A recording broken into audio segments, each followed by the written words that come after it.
देश के मतदाता जो लोकतंत्र की रक्षा करते हैं वोट डालकर, उनको वतन के रखवाले कहा जा सकता है। वो वतन के रखवाले होते हैं।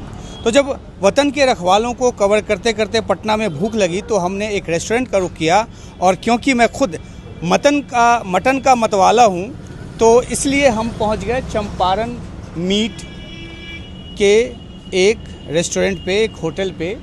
और ये माना जाता है कि पटना का जो बेस्ट चंपारण मटन है, अहुना मटन, वो बनाता है। तो चलकर यहाँ पे एक स्वाद लेने की कोशिश करते हैं बातचीत के ज़रिए। मटन का स्वाद तो जो आता है वो तो पता चलेगा ही।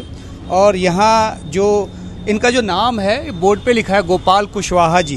तो गोपाल कुशवाहा जी यहाँ पे आपको स्वागत करने के लिए खड़ा मिलेंगे ज़्यादातर। क्यों मटन का नाम जो है चंपारण मटन क्यों पड़ा? देखिए, जब इसकी शुरुआत की जा रही है तो इसको नेशनल ले जाना था। जैसे कि गांधी जी ने भी सत्याग्रह बिहार से ही शुरू किया था, चंपारण जिला से। अच्छा।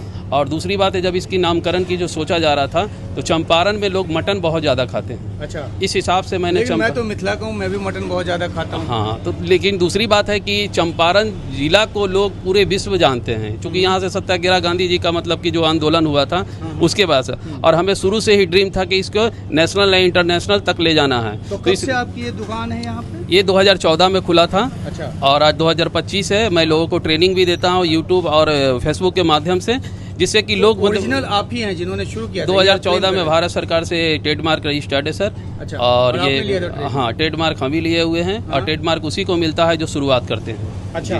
तो आप मतलब कहते हैं कि ना एक विज्ञापन आता है कि हमारी कोई ब्रांच नहीं है। नहीं, ऐसा कुछ नहीं। देखिए ब्रांच तो मेरे 14-15 है। लेकिन दूसरी बात है कि बिहार एक रूरल एरिया है, गरीबों का ये प्रदेश है।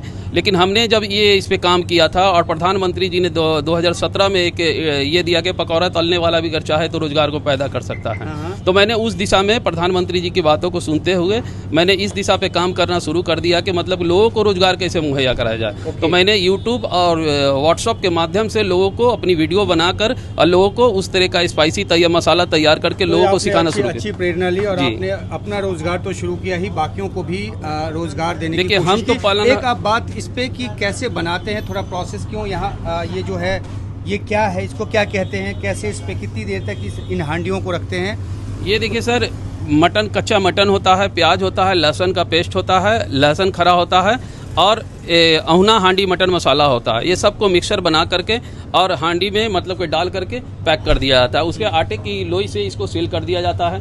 उसके बाद ये जब मटन जब पकता है तो ये स्लो कुकिंग होता है। स्लो कुकिंग होने के दौरान ये बाहर से हवा के रूप में ऑक्सीजन लेता है और अंदर मिट्टी के हांडी में जो 12 तरह का मिनरल पाया जाता है वो अंदर की ओर मतलब कि ओस की बूंद की तरह ये गिरता है, जिससे कि मटन के अंदर वो समावेश हो जाता है। ये जब अपनी ये जब ऑक्सीजन के रूप में जब ये वर्क करता है तो ये अपनी अवशेष मतलब कि मटन के रूप में, प्याज के रूप में अपनी छाया छोड़ता है। तो मटन जब भी बनेगा, इसका कलर अगर जब आएगा बन करके तो मतलब कि मिट्टी के कलर में ही होगा। आपको ऑयल को मतलब बिल्कुल ये ऑब्जर्व कर लेता है अपने अंदर। और दूसरी बात है कि मतलब कि जब भी इस पे पकवान बने तो टोटल आयुर्वेद स्टाइल में ये बनता है। तो और ये देखिए ये कितना मतलब कितनी बारीकी से इन्होंने समझाया है, पूरा एक साइंस है इसके पीछे। मटन की हांडी में वो बनता है और कैसे ऑक्सीजन जो है वो भी ग्रसित कर वो लेता है, ग्रास के तौर पे लेता है। और 12 तरह का मिनरल मतलब कि उसके अंदर मटन के अंदर समावेश करता है। और जब भी इसमें बनेगा तो वो ग्रेवी गाढ़ा ही होगा। और अगर गाढ़ा नहीं होता है तो मटन आपका हांडी जो है अच्छे तरीके से वर्क नहीं, क्योंकि हांडी जो है केमिकल वेस्ट चीज को जरा भी पसंद नहीं करता है। जी। अच्छा, दूसरी बात ये है कि आप इसी पे बनाते हैं या गैस पे भी बनाते हैं? देखिए, इसको गैस पे बनाएंगे तो स्वाद में थोड़ी सी अंतर आएगा, क्योंकि जब भी बनना चाहिए तो स्लो कुकिंग होता है। स्लो कुकिंग जब होगा तो ऑक्सीजन के रूप में जो बाहरी से जो ये होगा और हांडी एक बार जब गर्म हो जाएगा तो अपने वो टेम्परेचर को बरकरार रखेगा और बहुत ही अच्छा टेस्ट बनेगा। और गैस वगैरह पर होता क्या है कि एक ही जगह से ताव आता है, जिसके वजह से मटन में मतलब सटने का चांसेस ज़्यादा हो जाते हैं। अगर आप जब भी बना रहे हैं गैस वगैरह पे तो सबसे स्लो कुकिंग करेंगे। जी। तो एक बात बताइए कि ये तो हो गया जब हांडी में डाल देते, उसके बाद हांडी में डालने के पहले क्या प्रोसेस है? मटन को कैसे मैरिनेट करते हैं और क्या कुछ मसाला चाहिए होता है? देखिए, इसमें मैग्नेट करने का मैरिनेट करने का कोई ज़रूरत नहीं है। ज़रूरत नहीं है। और दूसरी बात है कि इसमें कच्चा मटन होता है, प्याज होता है 700 ग्राम के लगभग में 1 केजी में, और दूसरी बात मसाले होते हैं जो गरम मसाले का सब्स्टिट्यूट होता है, और भी देसी मसाले होते हैं। दूसरा हो गया कि इसमें नमक हो गया, अगर सेंधा नमक में बनाते तो और भी अच्छे टेस्ट आएंगे। उसके बाद गार्लिक पेस्ट हो गया, ग्रीन मिर्च हो गया, धनिया पत्ता हो गया, ये सारी चीज़ों को मिक्सर, और जो सरसों तेल होती है वो आपको पहले से गर्म कर लिया है, उसका झांस निकाल दिया है। अगर झांस नहीं निकला हुआ तो जब ये ऑक्सीजन लेता है और कच्चा तेल होगा तो मटन को पूरा करुआपन कर देगा, वो आपको खाने लायक नहीं बचेगा। अच्छा। तो ये बात भी आपको ध्यान में रखना है। हाँ, मौसम के अनुसार इसमें वाटर का भी इस्तेमाल होता है, लेकिन वाटर अब जैसे ही इसमें डालते हैं तो वाटर वाष्प की तरह ऊपर में उड़ जाएगा बहुत तेजी के साथ। और हाँ, मतलब कठिन प्रक्रिया है? नहीं, कोई कठिन प्रतिक्रिया नहीं। जितने भी तरह का मटन सब्जी जो बनाते हैं उसमें कठिन प्रतिक्रिया है। ये एक बार आप मटन को हांडी में भर करके चढ़ा देंगे तो आपको 1 घंटा से 20 मिनट के अंदर में आपको मटन पूरी तरह से कुक हो जाएगा।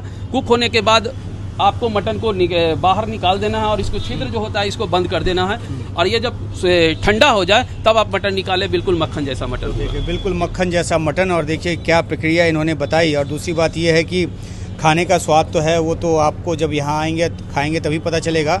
लेकिन जो एक पारंपरिक तौर पे, और वो भी ना तो स्टील ना ही एल्युमिनियम के प्रेशर कुकर में, बल्कि मिट्टी के हांडी में इस तरह से ये मटन बनाया जाता है, और इसलिए देश और दुनिया में इसका नाम हो गया है। और आज जब हम यहाँ पटना में थे तो हम भी इसको खाने का लोभ जो है वो संवरण नहीं कर पाए, और हमने खाया, और खुशबा जी ने बड़ा अच्छा मटन खिलाया। तो हम तो रेकमेंड करेंगे कि आप लोग भी आएँ, यहाँ पर खाएँ, और इस पूरी प्रक्रिया को और ज़्यादा आपको गहराई से समझना है तो खाते हुए इनसे घंटों बात कर सकते हैं। ये कभी थकते नहीं प्रोसेस पूरा बताने में, और इसलिए इन्होंने हमें भी पूरा प्रोसेस बताया।